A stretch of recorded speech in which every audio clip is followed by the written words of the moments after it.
Assalamualaikum warahmatullahi wabarakatuh. Sahabat, pagi ini saya ingin bercerita tentang sesuatu hal yang sangat menarik.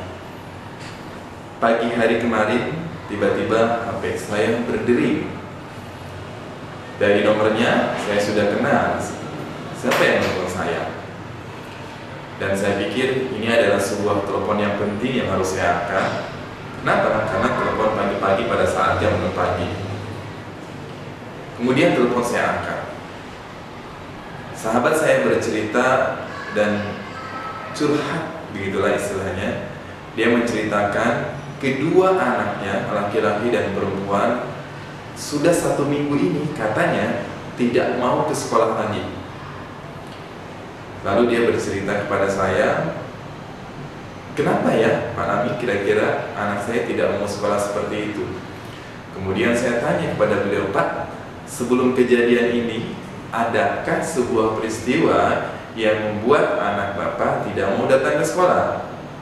Kemudian dia pikir sebentar, oh iya Pak, anak saya bercerita dia tidak mau ke sekolah karena salah satu gurunya pernah memarahinya. Begitupun dengan anak yang satunya. Oh begitu Pak. Nah, Bapak dan Ibu, para orang tua yang saya hormati dan saya banggakan, memang biasanya ada beberapa hal yang menyebabkan anak tiba-tiba murung, menangis, atau enggak datang ke sekolah. Di antaranya adalah bisa jadi karena sikap gurunya yang kurang lama. Misalkan tiba-tiba membentaknya atau sering memarahinya gara-gara kesalahan kecil mungkin, atau gara-gara antara teman yang satu dengan teman yang lain berantem, kemudian gurunya marah. Atau bisa jadi ada gurunya yang pernah membuat pernyataan yang cukup menyakitkan hati anaknya. Ingat loh, anak-anak usia SD mereka sudah memiliki sebuah perasaan. Anak 3 tahun, 4 tahun, 5 tahun kalau dibentak ibunya atau mamanya saja atau ayahnya, mereka pasti langsung nangis gitu kan, atau tiba-tiba langsung dia murung, kemudian tiba-tiba cemberut. Nah, ini sesuatu yang harus menjadi konsen kita bagi orang tua atau bagi guru dan pihak sekolah atau lembaga pengelola pendidikan itu. Bagaimanapun, kita harus tahu dan memahami kenapa sih anak-anak tiba-tiba murung dan tidak mau ke sekolah. Salah satu penyebabnya adalah tentu karena bisa jadi dia trauma, pernah dimarahi oleh gurunya, atau pernah berantem dengan temannya, atau mungkin ada sesuatu yang membuat dia sakit hati. Oleh sebab itu, kita sebagai orang tua, sebagai pendidik harus memahami bagaimana kondisi psikologi anak. Bagaimanapun, anak-anak adalah seseorang atau manusia yang secara psikologi baru tumbuh dan berkembang. Jadi ketika di sekolah anak tidak diperlakukan dengan ramah, tidak disayangi, maka bisa jadi mereka akan malas ke sekolah. Apalagi guru-gurunya pernah bentak atau sampai gebrak-gebrak meja. Nah, oleh sebab itu seorang guru penting sekali menanamkan pada hatinya yaitu mencintai anak-anak kecil. Itu adalah syarat yang utama, karena bagaimanapun kalau seorang guru tidak memiliki rasa cinta terhadap anak-anak kecil, atau dengan kata lain memiliki sifat responsif terhadap anak-anak kecil, maka tidak mungkin kita berhasil menjadi seorang pendidik. Makanya kita tahu di Indonesia ada yang namanya Fakultas Keguruan Ilmu Pendidikan. Nah di FKIP ini calon-calon guru banyak belajar tentang bagaimana kita menangani anak-anak di sekolah. Jadi ternyata menjadi guru memang tidak semudah yang kita bayangkan.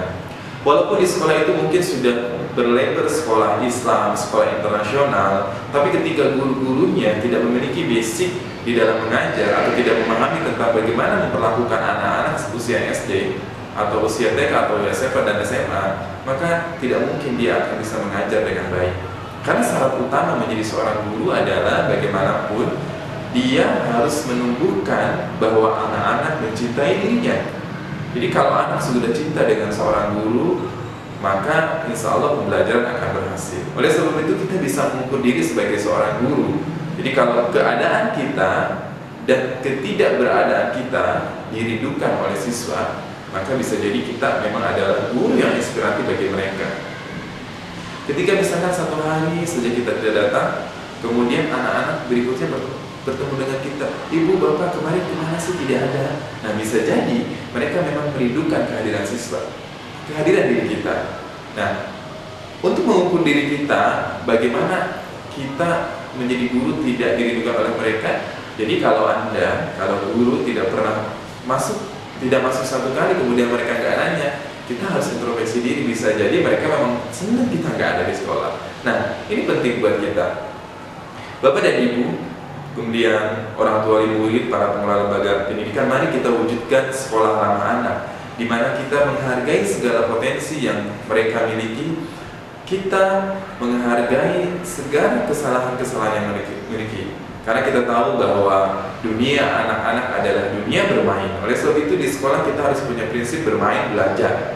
Nah, jangan sampai kemudian ada kasus-kasus anak-anak tidak mau datang ke sekolah gara-gara pernah dimarahi oleh gurunya. Lalu bagaimana ketika kondisi ini sudah terjadi? Pengalaman saya sebagai kepala sekolah dan sebagai wakil kepala sekolah beberapa tahun yang lalu ketika saya masih aktif di dunia sekolah dasar, maka yang pertama kita lakukan adalah kita melakukan komunikasi dua arah. Kita panggil orang tuanya, kita panggil wali kelasnya atau gurunya yang memang ditakuti oleh si anak itu. Kemudian kita diskusi di sana, kita minta memberikan pemahaman kepada orang tuanya agar memberikan semangat kepada anaknya untuk tetap bersekolah. Kepada gurunya kita juga memberikan pemahaman bagaimana harus menumbuhkan rasa cinta di dalam hati kepada anak-anak kecil.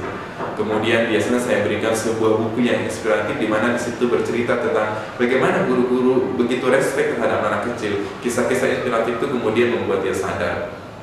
Nah, biasanya kalau kita tidak selesaikan konflik seperti itu, bisa jadi akan ada di antara mereka memindahkan diri anaknya ke sekolah lain. Atau saya pernah punya pengalaman, Pak, anak saya kalau begitu dipindahkan kelas aja deh Pak, karena nggak mau dengan wali kelasnya yang itu.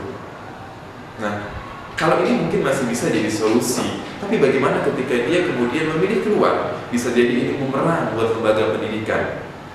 Kita bisa dianggap tidak mampu mengelola sekolah itu dengan baik, atau kita dianggap sebagai sebuah lembaga pendidikan yang tidak ramah terhadap anak.